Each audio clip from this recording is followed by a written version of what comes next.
tardes. Soy Ángel Vicente Molinero, presidente de Semergen Aragón y médico de familia en el Centro de Salud Tebo. Y hoy tengo el honor de presentar a dos compañeros y, sin embargo, amigos en este Semergen en vivo, patrocinado por Pfizer, sobre el presente y el futuro del COVID. En primer lugar, hablará el doctor Gómez Peligros, médico de familia del Centro de Salud Fernando el Católico y miembro del grupo de trabajo de Semergen Nacional de Infecciosas, Vacunas, Migraciones y Actividades Preventivas.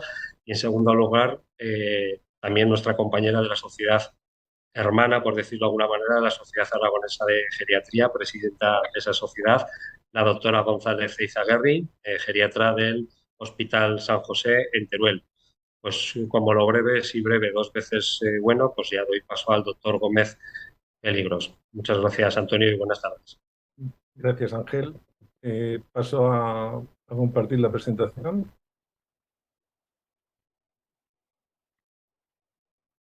Buenas tardes a todos. Antes de nada, quiero agradeceros a Semergen Aragón y a la Sociedad Aragonesa de Geriatría y también a Pfizer de haberme invitado a compartir esta hora con vosotros. En los próximos 30 minutos, pues bueno, repasaremos cómo realizar una evaluación del paciente con COVID y las pautas de tratamiento en atención primaria. En la evaluación, pues abordaremos la sintomatología, la gradación de la severidad de la enfermedad o el lugar más apropiado para manejar a estos pacientes. En cuanto al tratamiento, pues bueno, comentaremos el tratamiento sintomático y el específico, así como las interacciones que pueden tener. Antes de nada, quería hacer unas consideraciones, una diapositiva sobre un aspecto epidemiológico del COVID. Esta diapositiva que os pongo aquí es una vigilancia centinela sobre el COVID, la gripe y el virus sincitial respiratorio de la semana del 11 al 17 de septiembre. Como os veis, tanto la gripe como el virus respiratorio sincitial están en niveles basales y todo lo que tenemos es IRA y COVID. Se puede decir a grandes rasgos, según estas tasas, que el 25% de la patología de infecciones respiratorias agudas que vimos en esta semana se puede achacar al COVID. Y si os fijáis también, la positividad de las mismas es elevada. En esta muestra, el 33%, uno de cada tres pacientes que se hizo el SARS con sospecha de SARS salió positivo. Las variantes, ahora mismo es todo Omicron, todo. No hay las variables ancestrales, ni alfa, ni beta, ni gamma. Y está surgiendo el problema del warning inmunitario. Es decir, que están escapando, que hay un escape a través de la inmunidad humoral que no actúa frente a estas nuevas variantes, frente a las nuevas vacunas. Por lo cual quizás hace insistir y aconsejar más en un tratamiento específico para este tipo de pacientes. Estos 30 minutos, pues bueno, vamos a hablar un poco sobre un caso concreto. Es un caso que tuve en la consulta, lo tuve hace un mes, es un caso real y en función de lo que hicimos con él, pues vamos a ver un poco cómo se maneja y se trata este tipo de pacientes, en mi modesta opinión. Por supuesto que es susceptible de discutir luego en la posterior charla que tengamos. La paciente es pilar, tiene 66 años, tiene una fibrilación auricular, colesterol alto, diabetes tipo 2 y gota. Está en tratamiento con atorvastatina, apixaban, omeprazol y una empagliflozina, junto con metformina. Ha recibido 3 dosis de vacuna y acude a la consulta. Acude a la consulta porque tiene tos, le duele la garganta y tiene fiebre. ¿Qué hago con ella? ¿Qué hacemos? Pues bueno, en primer lugar es valorar los síntomas y los signos que tiene. Sabéis que el COVID tiene un periodo de incubación que se va cortando con las nuevas cepas.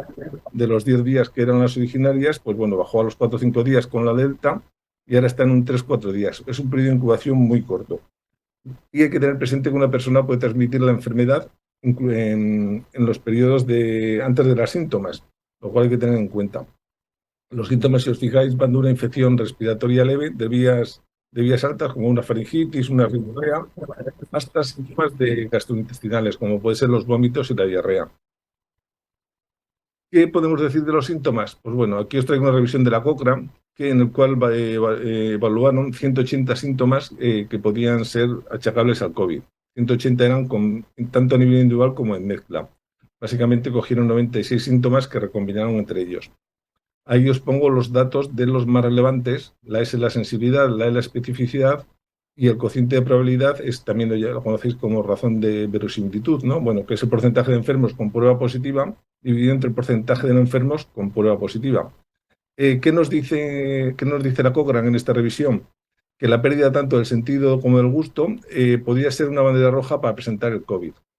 Ante la ausencia de ello, la tos o la fiebre nos podrían ser útiles para identificar a estas personas con COVID.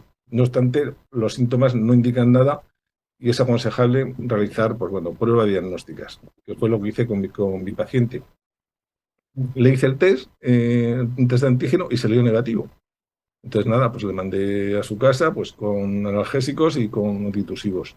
Pero al día siguiente volvió porque la tos continuaba, la fiebre continuaba y entonces, pues bueno, un poco seguimos el protocolo que es el que veis aquí, ¿no? Ante un resultado, un test de antígeno negativo, y si los síntomas son consistentes con un COVID o hay una exposición continuada que se sepa a este germen con personas contagiadas alrededor, es aconsejable repetir el test de antígeno a los 2 días, o antes de los 2 días. Esto es así porque la sensibilidad del test de antígeno es mucho menor que la de la PCR, está entre el 43 y el 100%, muchas veces achacable a la mala técnica y otra vez incluso a test de antígeno detectan virus que hay que cogerlo en la máxima carga y hay que cogerlo en condiciones. En la segunda muestra del test de antígeno, la paciente dio positiva y la introducimos un poco en la pauta de actuación que os comentaré luego.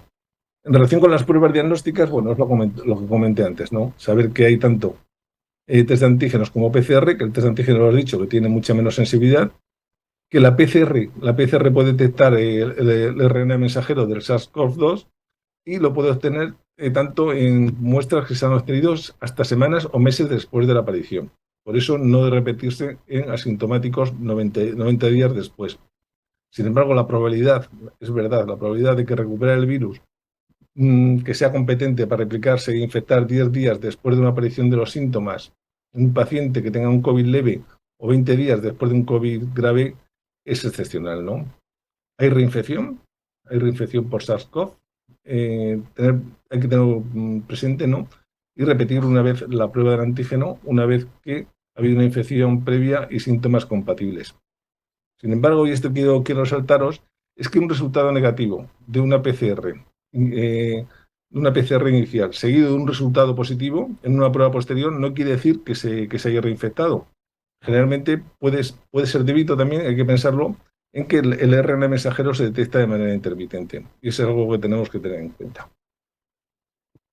Bueno, según eso, a nuestra paciente se puede catalogar a cualquier paciente con COVID en leve, moderado, grave o enfermedad crítica. Estos son criterios de la OMS. Según eso, nuestra paciente tendría un COVID leve, que es una enfermedad sintomática que no hay evidencia de neumonía.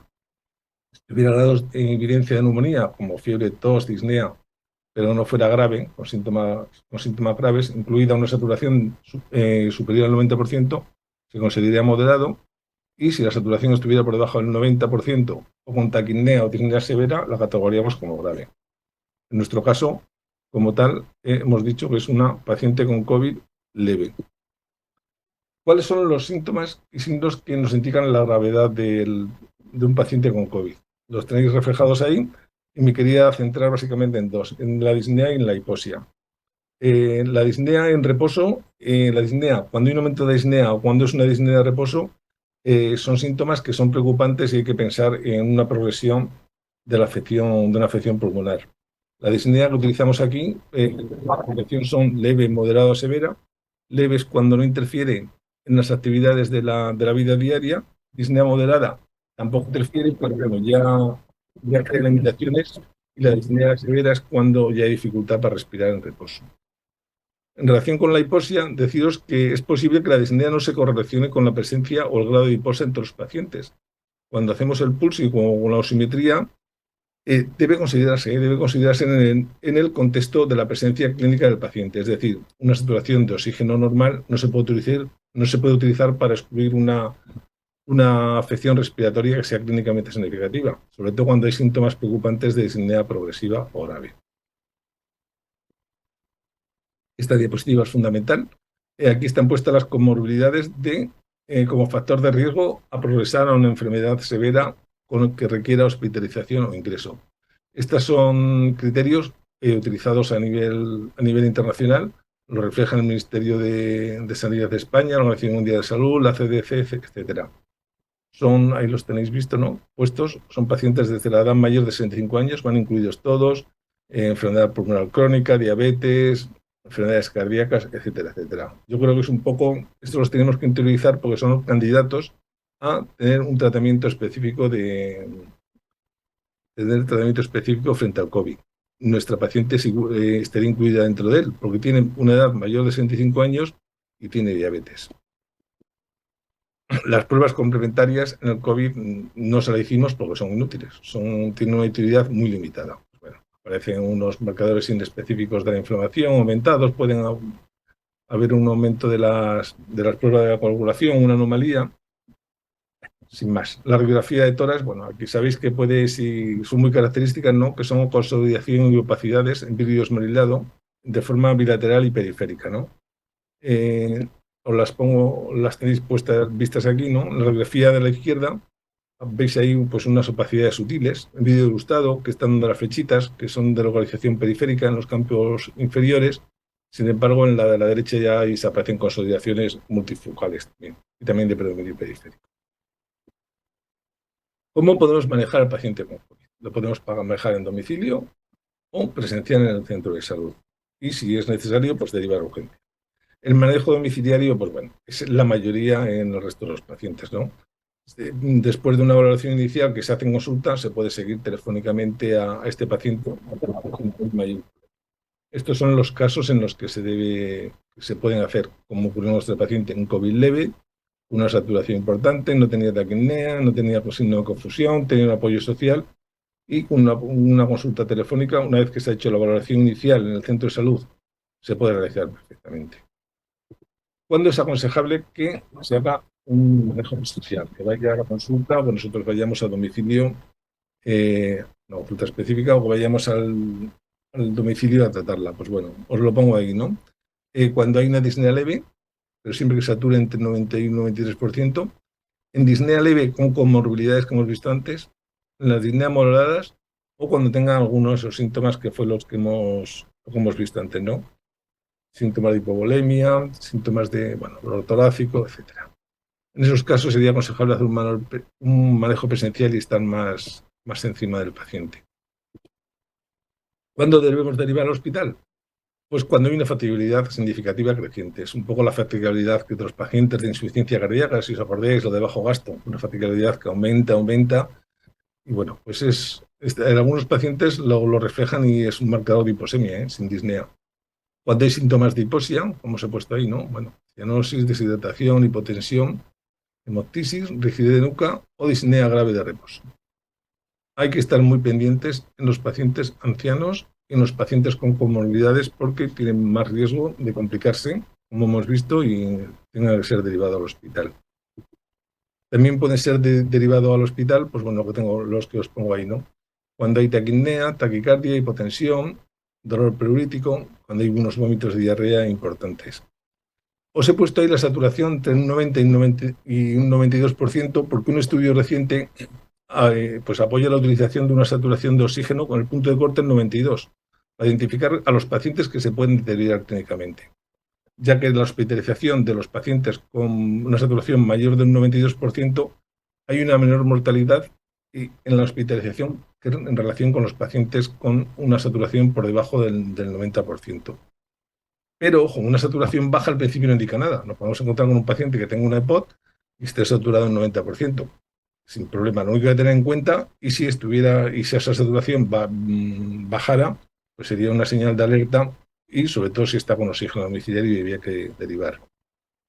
La última frase que os pongo es de UpToDate y bien reflejadas en varias guías de práctica clínica. Es importante la auscultación, no ayuda a decidir si un paciente con COVID necesita ingreso. Y hay que fijarse más por las señales de alerta que os he comentado ahora.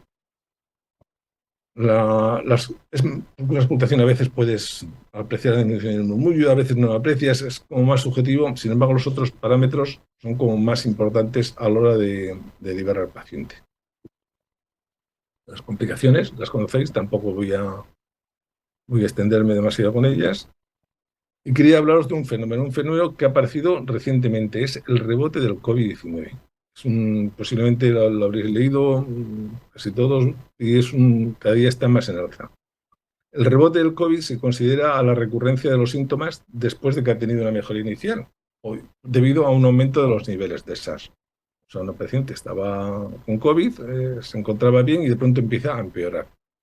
Suele ocurrir en los 10 primeros días, da lo mismo que esté vacunado o no esté vacunado, y da lo mismo que hayan recibido terapia específica antiviral o no la hayan recibido.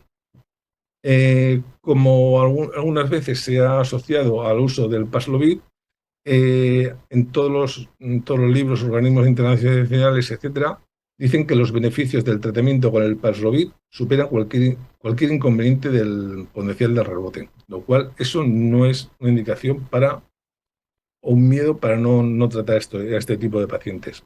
Y es que las recurrencias son una incidencia pequeña, os hablo entre 1 y 2%. La importancia clínica es incierta, todavía no se sabe, pero se cree que no tiene ninguna importancia. Y son síntomas leves, como os he dicho antes. Son síntomas generalmente catarrales. Bueno, según eso, pues a nuestro paciente ya le hemos catalogado, lo hemos diagnosticado, le hemos tratado como un COVID leve y hay que poner un tratamiento. ¿Qué tratamiento podemos dar? Podemos dar un tratamiento inespecífico y un tratamiento específico. El tratamiento inespecífico solo podemos dar antipiréticos y analgésicos para la fiebre o antitusivos. Es un dextromorfano como un bisolbón o algo así. Lo demás no está indicado. No está indicado la desametasona. No está indicado los antibióticos que antes se utilizaban, pues bueno, para prevenir, pues alguna historia. No está indicado ningún tipo de antibiótico. No hay que anticoagular al paciente porque tenga un riesgo de efectos trombóticos, a no ser de que hubiera una indicación previa de anticoagulación o tratamiento antiplaquetario. Pero no hay que anticoagular ni dar tratamiento antiagregante porque tenga COVID. Y por supuesto, ni la metformina ni los suplementos. Tampoco están indicados algunos antiparasitarios que estuvieran dando, interferones, etcétera, etcétera. Entonces, paracetamol, mejor que AINES, y si no mejora con el paracetamol hay que dar AINES y antitusivos si tiene mucha tos, que fue lo que dimos a nuestro paciente. Y hay otros medicamentos que tienen un beneficio también incierto o limitado, que los pongo ahí. Son los anticuerpos monoclonales. Los anticuerpos monoclonales tuvieron mucho auge al principio con las cepas originales, pero son totalmente ineficaces con el Omicron. Eran unas acciones alternativas, pero se han visto que no sirven para nada. Aquí la OMS recomienda ya tiempo de esa consejo y recomienda verdaderamente como primera elección. Otro medicamento es el molnupiravir, es un análogo de nucleósido que inhibe la replicación del SARS-CoV-2. Reduce el tiempo de recuperación, es verdad, pero sin embargo los estudios no han demostrado que tenga ninguna eficacia frente a la hospitalización y la muerte, y no son activos frente a las nuevas variantes de Omicron. Entonces se dejan como, cuando deja de funcionar el Remdesivir o el Paxlovid, es como una alternativa. Tienen un beneficio limitado. Y por último, los corticoides inhalados. Los corticoides inhalados se empezó a dar porque en una revisión sistemática que hubo en el 2022 hubo 3 ensayos clínicos que incluían una certeza moderada que los corticoides inhalados reducían el riesgo de hospitalización. Sin embargo, un estudio más detenido vieron que de los 3 estudios, 2 eran pequeños, sí que ocurría una reducción en los ingresos de servicio de urgencias, pero en el ensayo más grande, con pacientes ambulatorios, con riesgo grave de una enfermedad, de tener COVID, no lo tuvo. Por lo tanto, no se recomienda. Los 2 primeros pequeños tenían un diseño abierto y ninguno de los 3 ensayos lo identificó con un beneficio de mortalidad. Por lo cual, actualmente los corticoides inhalados están desechados en el tratamiento del COVID. Siempre estoy hablando de leve, moderado y en el ámbito de la atención primaria. Lo va a hablar luego Marta con más detenimiento. Bueno, es las recomendaciones de la EMA. Verdaderamente solo nos hemos quedado con el Paxlovid y cuando no funciona, con el Remdesivir. Tampoco voy a hablar mucho de él, ya no es específico. Entonces, ¿cuáles son las indicaciones? ¿Cuándo debemos dar el Paxlovid? Pues lo que hemos comentado antes, adultos mayores de 65 años, independientemente de su estado de vacunación y de enfermedad, adultos con con tratamiento de enfermedad inmunodeprimida, adultos que tengan comorbilidades que hemos visto antes, o mayores de 55 años que no estén vacunados. En ficha técnica viene puesto que su indicación es en adultos que no requieren aporte de oxígeno suplementario, que tienen un riesgo de presentar COVID grave, que son los anteriores. Por supuesto, nunca debemos darlos en asintomáticos y sintomáticos que sean menores de 65 años y no tengan comorbilidades. Y tampoco sirve para acortar la duración de la eliminación viral. Es el Paxlovid, es un inhibidor de la proteasa, nirmatrelvir, y está asociado a un potenciador farmacéutico que es el ritonavir, que es el que se utiliza en pacientes con VIH. Sabéis que se debe dar en los 5 primeros días del inicio de los síntomas, que se recomienda completar el tratamiento de 5 días, aunque el paciente vaya a hospitalizar, se hospitalice, vaya a urgencias o incluso entre en la UCI, es aconsejable, y que es eficaz tanto para las variantes ancestrales como frente al Omicron. Aquí a la derecha os pongo un estudio que ha salido publicado hace 3 días, el 3 de octubre, salió en JAMA, y es un estudio de cortes en el cual se subdividieron en varios grupos de población.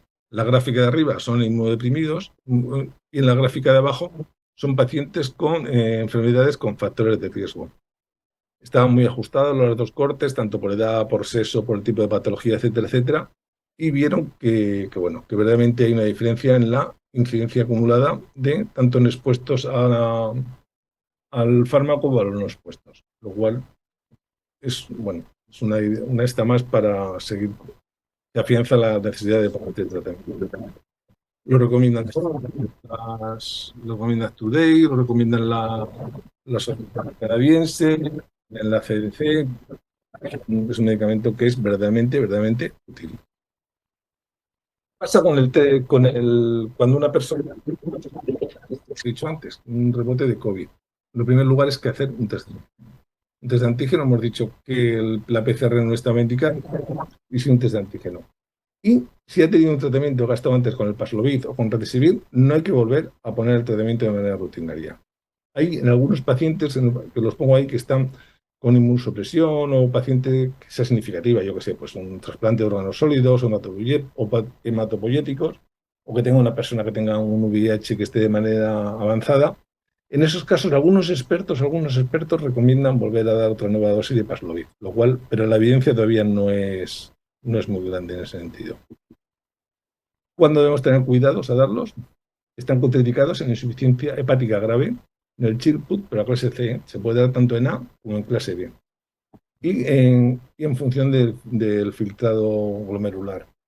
Por debajo de 30 está contraindicado, por encima de 60 se puede dar perfectamente, y entre 30 y 60 normalmente se dan 2 comprimidos del primer compuesto, de nirmatrelvir y uno el ritonavir, pues en este caso sería 1 y 1, y se dan cada 12 horas. Esa es una de las precauciones que debemos tener. Los efectos adversos de estos fármacos, los más frecuentes, ahora ya que se ha utilizado bastante a nivel internacional, son estos 4. Son disgeusia, diarrea y mialgias. También se han descrito hipertensión y, de manera excepcional, reacciones cutáneas y de hipersensibilidad. Contraindicaciones que tenemos que tener un poco a la hora de utilizarlo, que tenemos que tener presentes. Estas son las más frecuentes en atención primaria. Siempre que tengamos un paciente que tenga epilepsia, que esté con antiepiléptico, pensar que puede estar contraindicado, porque muchos de ellos lo están. Con pacientes con la rifampicina, está con todo, la rifampicina es como un clásico, y con pacientes con antiarrítmico, ¿no? La miradona, la prerolona, etcétera, etcétera, hay que tener cuidado. El midazolam está contraindicado vía oral. Os lo he puesto estos medicamentos de hipertensión pulmonar, pero bueno, de venta libre, de la filo, etcétera, y con los derivados de la algotamina. Sin embargo, se puede dar con un montón de fármacos, que los he puesto ahí, que son muchísimos, y hay varias tablas, he puesto alguna de ellas. Y lo que más me interesa es destacar el tema de las interacciones. Si este fármaco interfiere a través del citocromo famoso 450, interfiere con algunos fármacos, con bastantes fármacos. Entonces tenemos 3 alternativas. La primera es suspender el tratamiento 7-8 días, que está concomitante, es decir, esto es porque la inhibición se prolonga durante 2 o 3 días más. Si está con una estatina, por ejemplo, como veremos luego, pues suspendemos la estatina durante 8 días y luego la reiniciamos y ponemos el Paxlovid. Otra solución sería reducir la dosis y monitorizar los efectos secundarios. Y la tercera es continuar con el fármaco y controlar efectos adversos. Esas tres son cualquiera de las alternativas que tenemos aquí. Es tan importante el uso de este fármaco que la CDC ha escrito lo que lo tengo puesto ahí, ¿no? Debido a que es el único antiviral que es altamente eficaz, las interacciones medicamentosas que se pueden controlar de forma segura no deben impedir el uso de este fármaco. ¿Qué podemos hacer? Aquí tenéis un enlace que es de la Universidad de Liverpool. A mí me funciona. A mí me funciona y lo utilizo cuando un paciente viene a la consulta. El enlace es este. Si fijáis, hay 3 columnas, una en la cual viene todos los medicamentos para el COVID. En el segundo, nosotros introducimos el medicamento que queremos que está tomando el paciente y vemos si hay algún tipo de interacción. Ponemos en el Paxlovid. En este caso, he puesto la colchicina, porque bueno, tenía con gota, aunque no estaba tomando ahora, y dicen que no se debe administrar. Punto. No se da el Paxlovid y punto pelota si lo está tomando. O no tiene sentido. Podemos encontrar con que tomé, por ejemplo, omeprazol, lo mismo. Pongo omeprazol y me dice que no hay ningún tipo de interacción. El omeprazol lo dejo tal cual. Estaba con la Pixaban, estaba anticoagulada. He puesto la Pixaban y me dice que hay potencia de interacciones y me da alternativas. Digo ahí y las alternativas me las explican fácilmente. Me dicen que si está en tratamiento con fibrilación auricular y está a una dosis de 5 miligramos cada 12 horas, pues reducir la dosis a 2,5. Y si está en una dosis de 2,5, pues bueno, continuar con ella y, bueno, evaluar y ir evaluando durante esos días al paciente.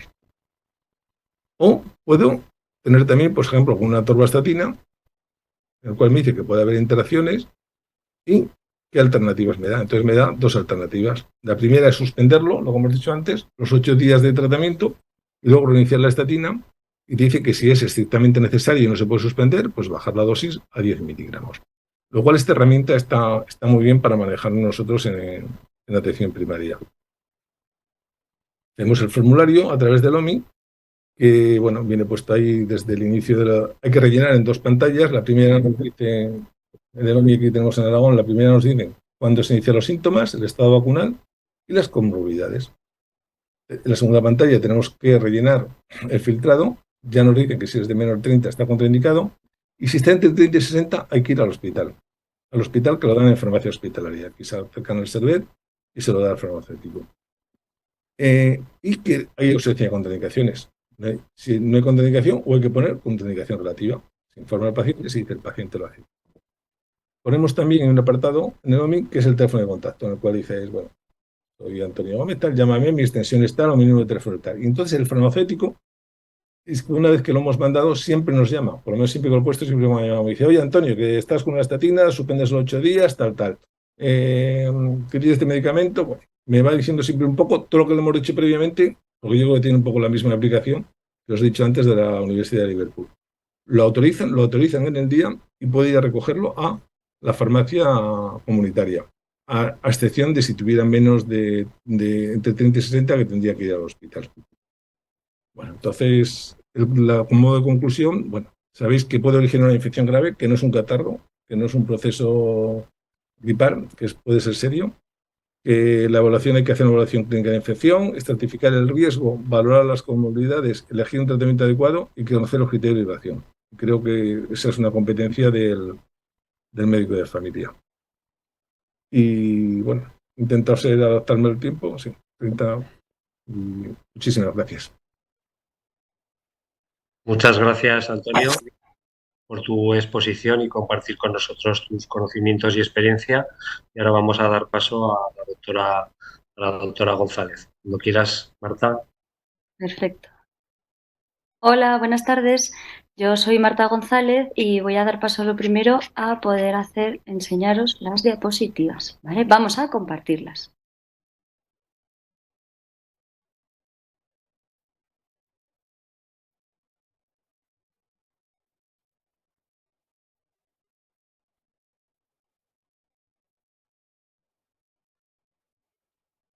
Vale, muy bien. Hola, pues bueno, yo soy Marta González. Muchas gracias por invitarme hoy a esta charla. Gracias a Semergen, a Ángel, que nos ha invitado en este caso, y a Pfizer, que ha contado con nosotros.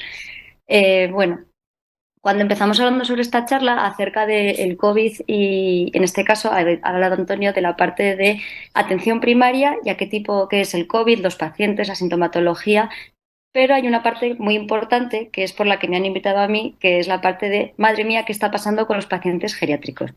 En demografía se sabe, como podéis ver en esta gráfica, que para el año 2050 casi el 20% de la población mundial será mayor de 65 años, un 18%, es decir, casi uno de cada 6 personas. ¿Qué relevancia tiene esto? A nivel económico, muchísima, pero en lo que venimos hablando ahora, que es a nivel sanitario y sobre todo en la parte que nos corresponde, que es en el COVID, aquí os enseño una gráfica que habla del número de residentes fallecidos durante el año 2020 y 2021 por COVID en residencias de ancianos, ¿vale? Para que veáis un total del nacional, que es un número muy elevado. Las estimaciones, para que os hagáis una idea, en el año 2020 fueron inicialmente desde el Ministerio de Sanidad de unos 50.000 pacientes fallecidos por COVID en España. Sin embargo, luego el Instituto Nacional de Estadística subió esa cifra a casi 75.000. ¿Vale? Si os fijáis, esta es una de las gráficas que más me gusta a mí porque podéis ver que en la izquierda el número de pacientes que fueron contagiados por COVID, si os fijáis, mayores de 65 años, el porcentaje no era tan alto como se ve en otros grupos de edad, en este caso entre pacientes de 18 a 29 años, por ejemplo, o de 50 a 64. Sin embargo, el número de fallecimientos, sin embargo, se ve que crece exponencialmente a partir de esa franja de edad, a partir de los 65, siendo el mayor número de fallecimientos en estos pacientes, también debido al porcentaje de personas que se hayan contagiado, entre los 75 y los 84. ¿Vale? Claro, os diréis, ¿de qué vamos a hablar esta segunda parte de la charla? Bueno, nosotros vamos a ver a lo largo de nuestra vida desde muchos ámbitos, desde atención primaria, medicina de familia, en ámbito rural, en ámbito domiciliario, en los centros de salud, desde medicina interna, desde geriatría, un montón de pacientes ancianos. Pero claro, ¿desde dónde se pueden tratar estos pacientes? Y en este caso, ¿cómo podemos tratarlos nosotros de COVID? Existen muchos niveles asistenciales. Tenemos las urgencias, donde se atienden pacientes geriátricos, unidades de agudas, donde se tratan, unidades de media estancia con convalecencia o sin rehabilitación. Existen hospitales de día geriátricos, donde los pacientes a veces vienen a recibir tratamiento. Y luego existen las modalidades que están más en auge, que son la hospitalización domiciliaria y el tratamiento dentro de las propias residencias.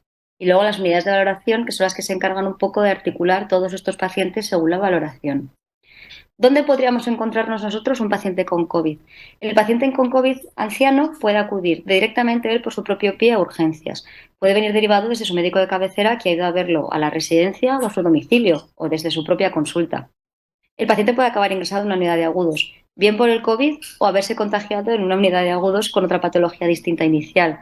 Puede haber estado en una convalecencia y de repente encontrarse tras una rehabilitación por un ictus en una infección por el SARS-CoV.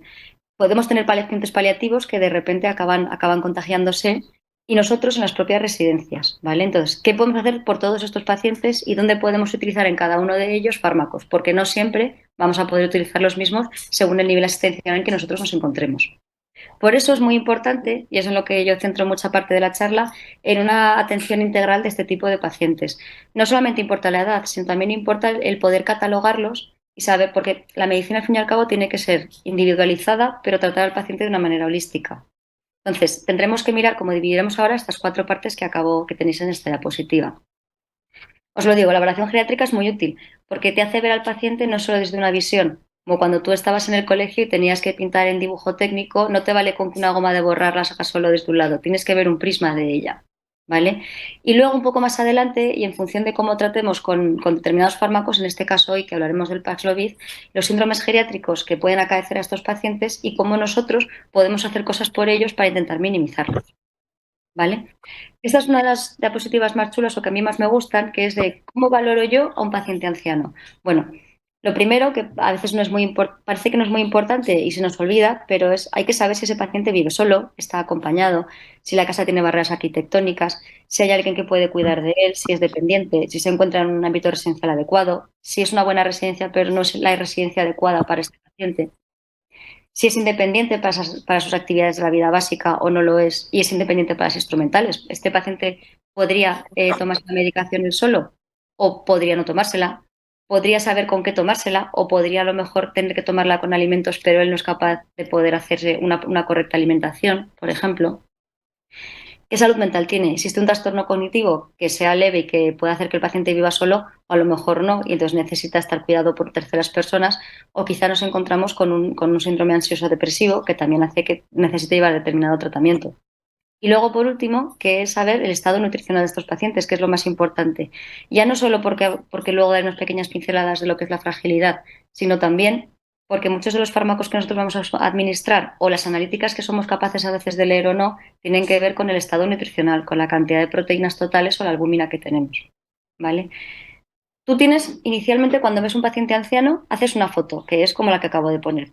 Me viene un señor de 80 años a urgencias, como luego veremos en un caso clínico, que tiene fiebre, que parece que tiene una neumonía, ¿vale? Que nosotros lo vemos mayor, pero que bueno, podemos dar un antibiótico y quizás se puede ir al domicilio y que te esté allí 7 días y nosotros reevaluar. Claro, pero de fondo nos estamos perdiendo un montón de complicaciones que puede haber o algunas de ellas que ya existen, pero no nos estamos dando cuenta. Quizá el paciente tiene un deterioro cognitivo leve y no nos hemos dado cuenta. Quizá vive solo en el domicilio y necesita cierto cuidado y algo de apoyo social. A lo mejor, debido a que tiene múltiples infecciones urinarias, se ha caído varias veces y ahora tiene una neumonía. Entonces, esto es muy importante, ¿vale? De ahí que a la hora de que nosotros tratemos a los pacientes hay que saber distinguir el ámbito residencial, domiciliario o hospitalizado en el que podemos encontrarlo. Antes Antonio ha hablado muy bien de los pacientes que nosotros vamos a tratar desde atención primaria de manera domiciliaria, pero no todos los ancianos que vayamos a ver tienen por qué estar solo en sus domicilios. Hay algunos que quizá vayan a necesitar ingresos. Y eso nosotros vamos a tener que distinguir según las patologías que hemos visto del paciente, sus comorbilidades, el estado actual en el que se encuentran y esta valoración global que hemos hecho de ellos. ¿Vale? Imaginaos, cuando luego pasemos al caso clínico de las diapositivas, hablando del fármaco del Paxlovid, ¿va a ser posible dar este tratamiento a esos tres tipos de pacientes que vamos a ver ahora? ¿A un paciente que sea sano, a un paciente que sea frágil o a un paciente que ya es geriátrico y es completamente dependiente? Quizá inicialmente nosotros podríamos hacer la división muy fácil, pero si el anciano en principio es frágil y vive solo en domicilio, ¿va a ser capaz de administrárselo, por ejemplo, el tratamiento? Ese tipo de dudas son las que se solucionan haciendo esta visión que no sea solo fotográfica en 2 dimensiones. A priori, como veremos luego, los ancianos sanos son aquellos que tienen alguna enfermedad, pero básicamente es poco objetivable, ¿vale? Pero son independientes, tanto para sus actividades básicas como para las independientes, y no tienen tendencias a dependencia. Entonces, los síndromes geriátricos en ellos serán bajos y quizás sea más fácil hacer en ellos un manejo domiciliario, excepto que existan grandes complicaciones. Los pacientes geriátricos está claro que son aquellos con mucho trastorno cognitivo, una dependencia muy severa, ¿vale? Que se encuentran en un entorno GDS6, 7 y que ellos sí que ya son dependientes. Estos pacientes no son tampoco excesivamente complicados porque se pueden decidir tratar de una manera más conservadora, de manera domiciliaria, o se pueden tratar de ingresar si existe alguna comorbilidad mucho más alta que haga que podamos tratar aunque sean los síntomas. Pero ¿qué pasa en este ambiente medio de anciano frágil? Que son pacientes que ya tienen alguna patología, como ha pasado con la paciente anterior, pues es diabética, tiene una fibrilación auricular, ¿vale? Que de momento está controlada, pero sabemos que en cualquier momento esto se puede desestabilizar. Es dependiente para algunas actividades, por ejemplo, es verdad que necesita que quizá le hagan la compra, pero puede cocinar ella sola, pero necesita que le limpien, pero hay que echarle un vistazo de vez en cuando. Quizás se puede duchar, pero de manera supervisada, pero quizá ya tienes que tener un núcleo que se encargue un poco más de ello si está en casa o en la residencia empiezas a ayudarle a esas actividades instrumentadas que ya no puede hacer, ¿vale? Estos pacientes serán los más difíciles de dilucidar y con los que habrá que tener especial atención, ¿vale? Como veis en la gráfica de aquí, que es la que os ha enseñado antes Antonio, lo tenemos claro. Pacientes ancianos mayores de 65 años y que además puedan tener alguna comorbilidad serían subsidiarios de este tipo de tratamiento. Ahora, ¿ese tratamiento se puede administrar en domicilio? Sí, como habéis visto antes con él, para aquellos que tengan síntomas leves y que puedan tener un ambiente social adecuado.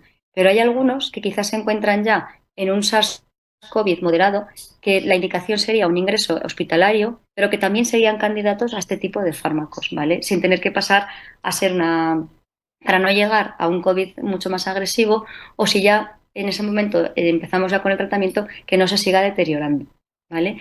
En la gráfica más o menos yo me pondría en el término medio, ¿vale? Aquel paciente que está, en cualquier momento puede ser frágil, pero que de momento y hasta ahora, con determinado seguimiento, no tiene por qué serlo, ¿vale? Entonces, como la invitación era desde Semergel, me ha gustado porque muchas de las cosas que he leído últimamente del fármaco y de cómo poder decir este tipo de pacientes vienen derivadas, por ejemplo, de los documentos de consenso sobre la prevención de fragilidad, evitar cómo diferenciar a estos pacientes, cómo dividirlos, y entonces pues quería hacer un pequeño guiño con algunos de los artículos más importantes de los últimos años que se han hecho aquí en España. ¿Vale? Cuando ahora veremos en el caso un paciente que al final puede que ingrese en el hospital o no, pero una de las cosas que más miedo da con el fármaco del Paxlovid y que antes ha comentado nuestro compañero son las interacciones farmacológicas, que es lo que estos días hablando con mis compañeros en el hospital yo les decía, venga, tengo que dar una charla, las dudas que tengáis ahora quizá yo luego las pueda manifestar en un PowerPoint y me podáis decir en qué tengo que incidir más. Y una de las cosas era la polimedicación, ¿vale? Los síndromes geriátricos son todas aquellas patologías que habitualmente no presentan otras personas que no sean ancianos, ¿vale? Que son unos cuadros muy específicos originados de estas enfermedades que tienen alta prevalencia, ¿vale? Ya las veis aquí, la más importante en este caso para esta charla en concreto, no para todos los ancianos, es la polifarmacia, porque es lo que hace que a veces no seamos capaces de tomar la decisión si utilizar un fármaco o no, ¿vale? Solo por dar una pequeña pincelada de lo que es una polifarmacia, que sepáis que las 3/4 partes de medicación que se consumen en España las utilizan pacientes mayores de 65 años. Esto da muchas complicaciones. Las más importantes y que luego nosotros vemos es desde el incumplimiento terapéutico, la sobreposología, la automedicación y además las interacciones farmacológicas y otras reacciones adversas que se dan, que es en este caso en lo que mis compañeros me dijeron. Sobre todo habla de esto, ¿vale? A veces, cuando utilizamos este fármaco nosotros en el hospital, al principio ves a un paciente mayor de 80 años con ciertas comorbilidades, sé que estamos hablando de que es frágil, y ves que lleva a lo mejor una ristra de 10 o 12 fármacos. Vale. Antes de plantearnos quizá si darle el tratamiento o no por la cantidad de fármacos que lleva y si puede haber interacciones entre ellos, quizá lo que habría que hacer era el decálogo que aparece aquí, que es revisar toda la medicación, analizar lo que lleva, porque quizá alguna de estas que lleva no sea necesaria. Quizás se ha utilizado en algún momento puntual, pero se ha quedado guardada en la red electrónica y el paciente la saca y se la toma. Quizás se pensaba el paciente que un fármaco servía para algo, no es así, y entonces lo está tomando de manera innecesaria. A veces se solapan fármacos porque los pacientes vienen mucho, a mí me vienen mucho a la consulta con muchas patologías y a veces parece que si no recetas un fármaco como que no confían en ti, no les estás dando en el clavo de lo que es y dejas tratamientos olvidados que quizá no son necesarios. Pues si alguna vez lo necesitáis en la consulta, a mí me gusta mucho utilizar los criterios BIRS que aparecen aquí y sobre todo los criterios de Start-Stop, que son aquellos que te indican en pacientes ancianos qué es lo que tienes y lo que no tienes que quitar de un tratamiento farmacológico. ¿Vale? Por ejemplo, es muy frecuente que nos lleguen ancianos muy dependientes con una patología cognitiva muy severa que siguen dando, por ejemplo, tratamientos con estatinas y que en este caso no son necesarios. Como os he enseñado antes, Antonio, en la diapositiva, hay veces que la atorvastatina en concreto no, pero por ejemplo, otras sí que dan ciertas interacciones con el fármaco del Paxlovid y quizás no significa, nosotros lo veamos y digamos, vale, no hay que dar este fármaco. No, es que lo que hay que hacer es no dar estatinas en estos pacientes porque no tienen utilidad, ¿vale? Entonces, he decidido hacer un caso clínico de un paciente real para poder contestar casi todas las dudas que mis compañeros me han estado haciendo a lo largo de los días en estos sondeos, ¿vale? Que es verdad que el caso clínico es completamente cierto, tiene así como una pequeña connotación de fantasía, pero solo en la parte final, ¿vale? Mira, este es un paciente que conocí yo que se llama Manolo, ¿vale? Manolo, como podéis ver, el primer día decide acudir a urgencias derivado de su médico de atención primaria porque, como luego veremos en esta diapositiva, ¿vale? Este hombre vive en un domicilio en las afueras de Teruel, ¿vale? No es un pueblo, pero sí que es verdad que no está cerca de lo que es el centro de Teruel con su esposa, ¿vale? No nos necesita nunca la ley de dependencia porque en principio ellos de salud y funcionalmente están bien. Sin embargo, viven en un tercer piso sin ascensor, que esto parece que no es relevante, pero sí que lo es. Funcionalmente ya veis que es prácticamente independiente. Excepto la continencia ocasional, el paciente tiene un Bartel de 95, lo que implica que camina de manera independiente, que puede hacer transferencias, ¿vale? Que no necesita ayuda para el aseo, para el vestido, para la comida. Y también una puntuación muy alta en la escala del Lawton, es decir, el paciente sabe y puede cocinar y lo hace, sabe limpiar la casa, utiliza dinero, puede saber los fármacos que toma, de hecho es él el que lo hace, ¿vale? En principio no es alguien que necesite una ayuda externa, ¿vale? Sería un paciente perfecto, casi fit, ¿vale? Y encima no tiene deterioro cognitivo. Sin embargo, su médico de atención primaria, que estaba en el pueblo, tenemos la suerte de que es una zona que sí que tiene médico de atención primaria todos los días, no que tiene que ir 2 veces por semana, pobre, De repente dice, oye por ahí en el pueblo, en esto del descanso del bar, pues que el Manolo que no se encuentra bien, que lo ven desde hace un par de días que está como raro, ¿vale? Y justo les llega un aviso para el domicilio para ir a ver a Manolo porque la esposa les dice que lo encuentra muy raro. Él, como antecedentes personales, si os fijáis, con 77 años tampoco tiene tantos, ¿vale? Es hipertenso, tiene una artrosis moderada, que es verdad que sí que le produce mucho dolor, una fibrilación auricular de hace muchísimo tiempo tratada y que además no siguen en cardiología porque el paciente cree que tampoco es necesario. Tiene una insuficiencia renal crónica porque en alguna analítica que se ha hecho en los últimos años, porque no es mucho de ir al médico, sí que salió en grado 1 y su médico de atención primaria ya lo puso como antecedente, ¿vale? Una insuficiencia aórtica leve y luego, bueno, estaba operado de cataratas y de un carcinoma vasocelular. La medicación que lleva quizá no es la que todos pondríamos inicialmente, pero como el caso es cierto, yo copio la que había, ¿vale? Sí que tomaba Sintrom por la fibrilación, el etoricopsid porque a veces tenía un poco de dolor, que casi siempre se quitaba porque lleva ya, si os fijáis abajo, unos parches de fentanilo, ¿vale? Lleva su carbonato cálcico y el ibrandrónico, pues osteoporosis que tiene, que es verdad que le produce dolor. El diltiazem, utilizado quizá como antihipertensivo y además para los trastornos de ritmo, ¿vale? Es el esomeprazol, que eso pues lo llevan muchos pacientes. Y el ácido fólico en principio no sabría explicaros por qué lo llevaba, ¿vale? Pero ahí se encontraba. Entonces, primera duda que he tenido hoy. El paciente me dice, en el médico, su médico de atención primaria, estoy correctamente vacunado. Correctamente vacunado a día de hoy, ¿qué es? Porque antes de dar la charla yo os iba a decir, por lo menos, sin haber pasado el COVID, una tercera, cuarta dosis, ¿vale? Pero es que hoy estando en urgencias me llega un paciente que llevaba 5 vacunas del COVID y he pensado, ¿ahora cómo doy esta charla? ¿Qué digo? ¿Vale? Entonces, el médico de cabecera, que conocía muy bien a Manolo y vio que no se encontraba bien, lo que hizo fue derivarlo a urgencias, ¿vale? Porque es verdad que en el domicilio no objetivó nada más que no fuera una disnea moderada, no había tenido fiebre, un poco de tos, el paciente se encontraba cansado, decía que no era habitual en él, siendo que era un hombre activo, que habitualmente salía todos los días a la calle, subía y bajaba sus 3 pisos de escaleras y se iba al huerto. ¿Qué pasa? Pues que el médico decide derivarlo, pero Manolo decide que lo que tiene que hacer es, en vez de ambulancia, pues que se coge el coche, que la ambulancia tardaba mucho en venir. Entonces, a urgencias llega, pues eso, un poco peor, se encuentra más mareado, dolor torácico que no tenía antes en su casa, pero ahora sí que tiene de repente en urgencias con algo de dolor torácico. Él nos dice la disnea de moderados esfuerzos. Ya os digo, estos días atrás no ha tenido fiebre, ahora cuando llega a urgencias veremos las constantes, un poco de febriculilla tonta desde el médico de atención primaria, ¿vale? Y aparte, desde hacía 2 o 3 meses estaba en estudio porque se encontraba un poco asténico, entonces le habían pedido una sangre oculta que había sido negativa y unos marcadores tumorales. Y en unos días iba a tener una cita en medicina interna, ¿vale? ¿Qué pasa? Que llega a urgencia, se hace el triaje, la primera toma de constantes, pues bueno, nuestro Antonio tiene 99 pulsaciones por minuto, ¿vale? 23 respiraciones, que se las cuenta la enfermera muy bien hecho. Sí que es verdad que tiene fiebre de 37,9 y la saturación es de 93, ¿vale? Bueno, espera un poco en la sala de espera y a lo que le llaman para acudir al médico, al box, ¿vale? De repente nos cambia la frecuencia respiratoria a 40 respiraciones por minuto y la saturación baja a 89. Se le pone oxígeno, se tumba al paciente y se le hace la exploración. Sí que crepitan ambas bases, ¿vale? Pero todo lo demás no llama especialmente la atención. Rápidamente se le saca una analítica, porque ya sabéis que nosotros en urgencias la tendencia es a sacar la analítica por cualquier cosa a cualquier paciente, aunque haya venido por un café, nos da igual, ¿vale? Como podéis objetivar, la analítica sí que se ve en insuficiencia renal, quizá ya no en un grado 2, pero tampoco sabemos estos días atrás, ha bebido menos porque se encontraba peor y quizá era por haber bebido menos, ¿vale? Una pre. Sí que se ve un poquito, un poquito. Los neutrófilos bajos, los linfocitos están un poquito ahí altos, ¿vale? Y teniendo en cuenta que este hombre toma Sintrom, pues el INR estaba en 2,1. ¿Qué pasa? Bueno, le hacen un montón de pruebas.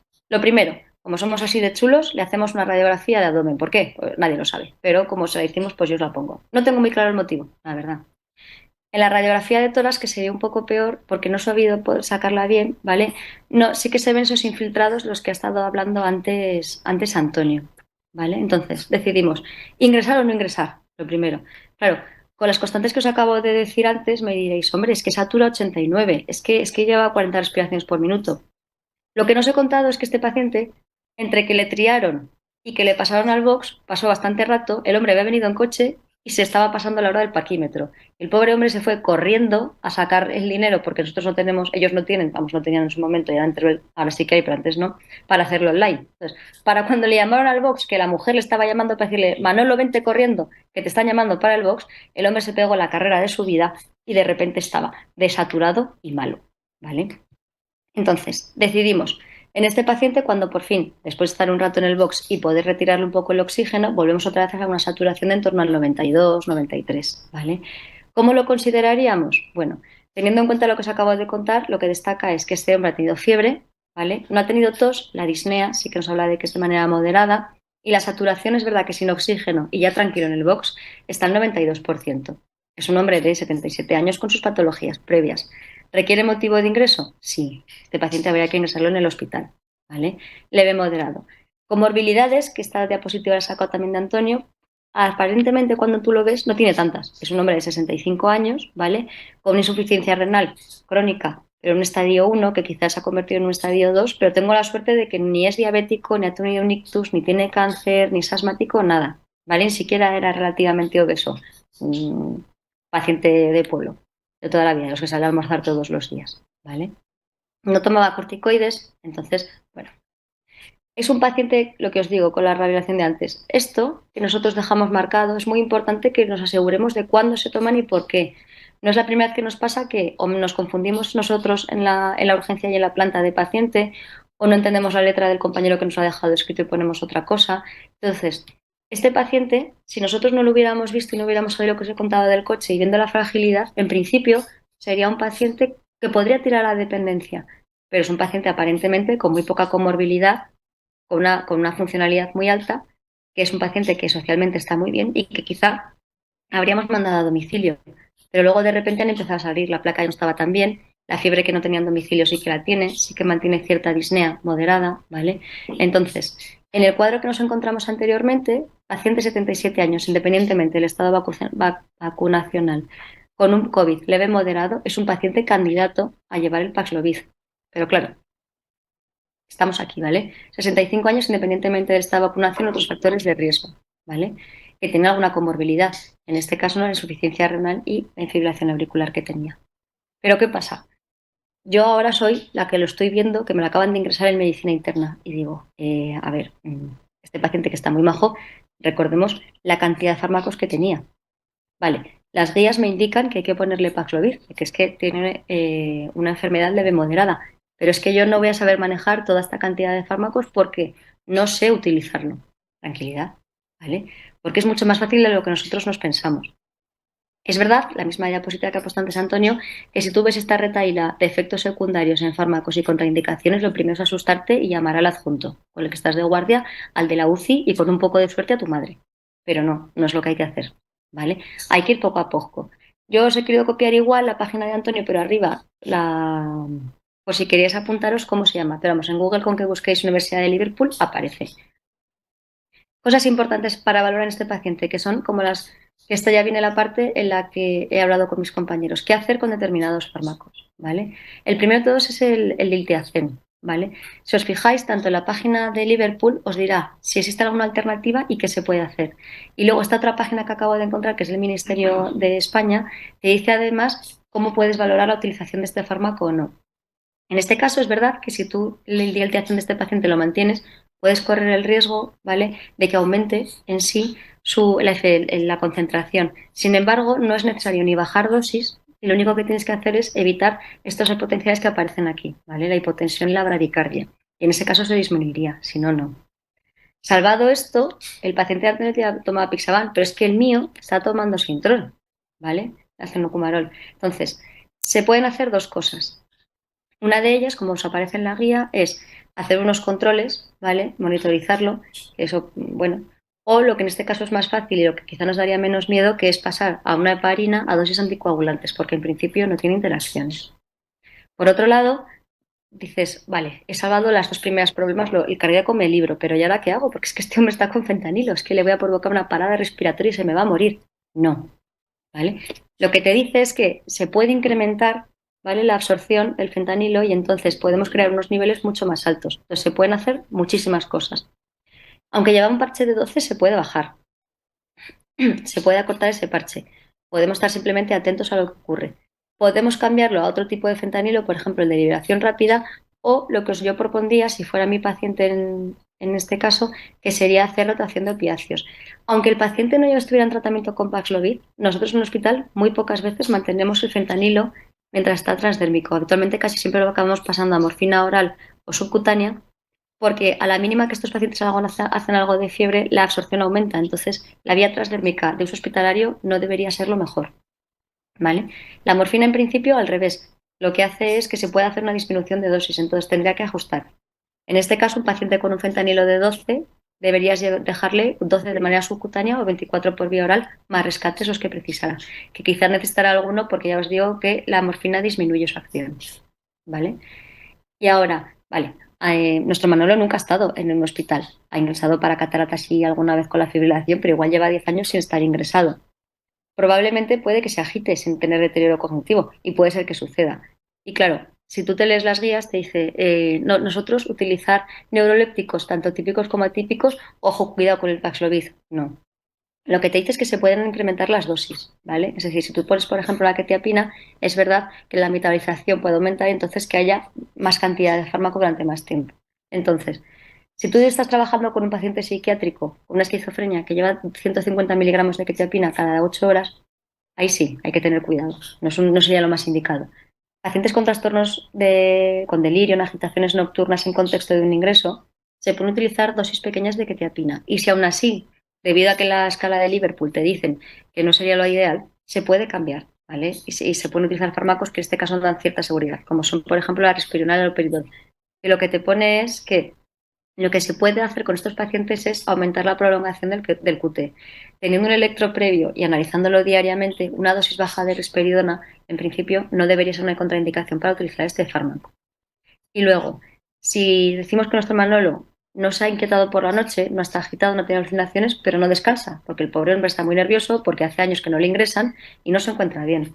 Bueno, pues que sepáis que es verdad que el midazolam es una contraindicación, pero tampoco se pone con midazolam en el hospital porque un paciente no duerma.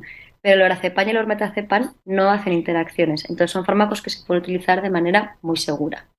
Ahora, y aquí viene la parte de fantasía, porque esto a Manolo no le pasó, pero le podía pasar a vuestros pacientes en el futuro.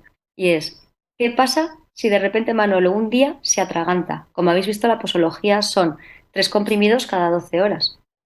¿Qué pasa si un día se ha agitado un poco, por la mañana está un poco más dormido, se ha atragantado con los líquidos y de repente le han pasado una dieta disfagia? Bueno, aunque en principio la disfagia en este caso no sería del tipo motora, solo quiero que sepáis que no hay estudios que evidencien que no se puede triturar la medicación. De hecho, en práctica clínica, estos comprimidos sí que se trituran, ¿vale? Solo porque lo tengáis en cuenta. Esto tampoco será una complicación.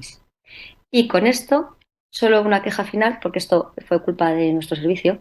Este pobre hombre que estuvo en al final 11 días, después de haber llevado 5 de fármaco, le hicimos 11 analíticas. Fue analítica diaria, este pobre hombre. Entonces, si veis, la función renal no empeoró en este caso y estuvo controlada. ¿Que es verdad que hay que controlar la función renal? Sí. ¿Que hay que controlarles la infección? Sí. ¿Que hay que hacer 11 analíticas diarias y la radiografía que le hicimos en el abdomen al inicio? No, no era necesario bajo ninguna circunstancia. Y bueno, nada, muchas gracias. Aquí esperando a vuestras preguntas.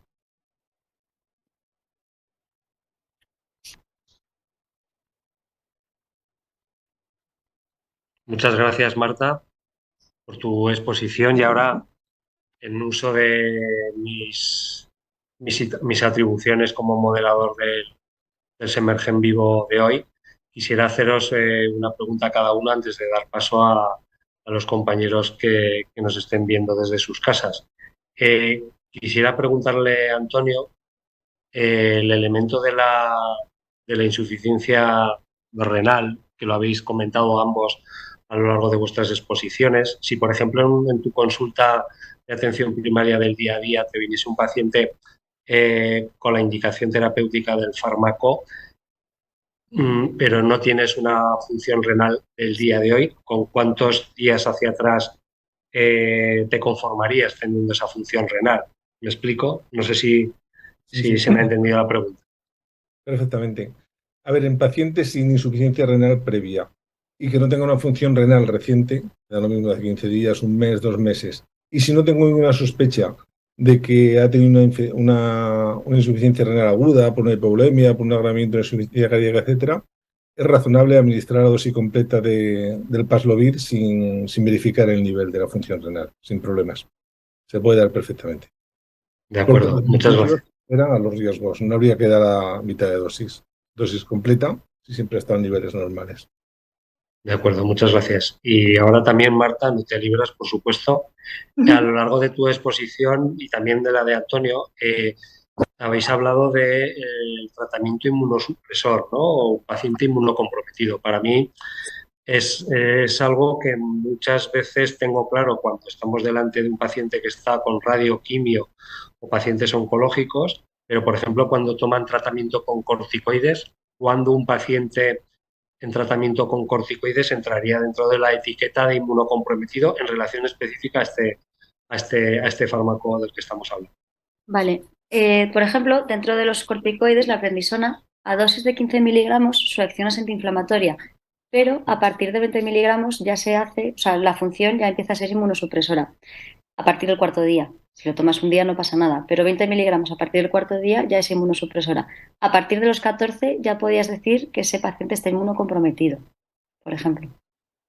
Vale, y entonces, bajo esa perspectiva, ¿se daría o no? Con esa... ¿Sí? Sí, vale.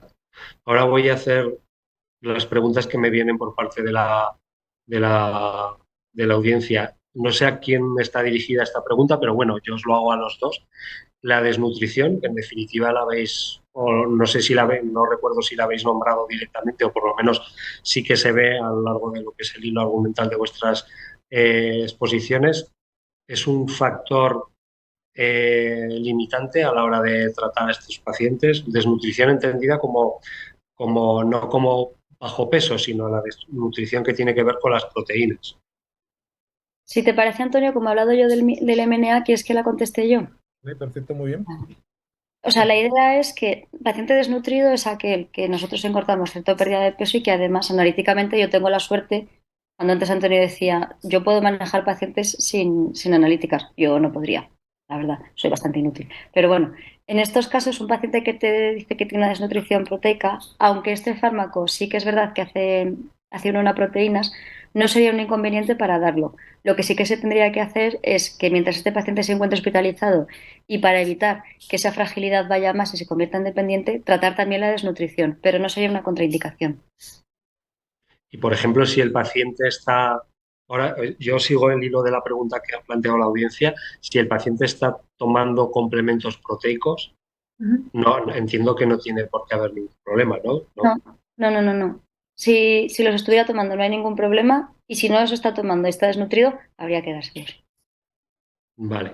Y una pregunta, Antonio, que también viene de la audiencia. Si, por ejemplo, nosotros como médicos de familia tenemos a nuestro cargo residencias, donde muchas veces la supervisión médica es inexistente o incluso cuando la hay es muy, muy limitada, eh, ¿cómo gestionamos a esos pacientes, ¿no? Porque de alguna manera están asignados a nuestro cupo, pero tenemos, tanto ellos como nosotros, sobre todo los no válidos, me refiero, ¿cómo gestionamos ese tipo de pacientes o cómo en tu práctica diaria los manejas, ¿no? Es complicado porque es una población especial, como ha dicho Marta. Yo en mi trabajo particular tenemos una residencia macro, pero afortunadamente tenemos un médico que está dentro de ella y le tienen asignado. A veces nos han llamado a nosotros como un paciente más, claro, con las características de que está en una residencia de ancianos, con más comorbilidades, más riesgo de infecciones, eh, mm, eh, como más frágil. Entonces, en ese sentido, pues bueno, estamos un poco más encima de ellos. A veces hemos tenido que ir más de uno y más de dos, y bueno, sí, es un más cuidado que el paciente que está en domicilio. ¿Te Muy referías a bien. eso? ¿Sí? Hay una cosa muy chula para los pacientes de ámbito residencial y es que, investigando un poco, porque nosotros también tenemos una residencia macro, están intentando que los tratamientos, sobre todo que pertenecen a residencias macro públicas, que antes el tratamiento era en Pharmatools, ahora lo están incluyendo en la receta electrónica. Y eso hace que nosotros podamos ver las interacciones farmacológicas, que antes no se podía hacer. Lo único con lo que no se puede hacer todavía es con los hospitales de día, que esos fármacos siguen siendo por Pharmatools y nosotros no, o sea, si a ti, por ejemplo, te están dando un tratamiento oncológico, si estás en un hospital de día geriátrico, o sea, un hospital de día, todavía no puedes verlo reflejado si estás en el ámbito residencial. Mira, en relación con un poco al hilo de lo que estábamos comentando antes, lo que había dicho, al hilo de este fármaco, tengo un paciente que estaba en una residencia de ancianos, era muy reacio, bueno, lo habían puesto sus hijos, y era muy reacio a tomar medicamentos, la estatina, etcétera, etcétera. Y me hizo una pregunta clave diciendo, tengo un familiar que tiene COVID persistente. ¿Puede influir algo este fármaco a la hora de evitar el COVID persistente? Bueno, sí, verdaderamente lo evita.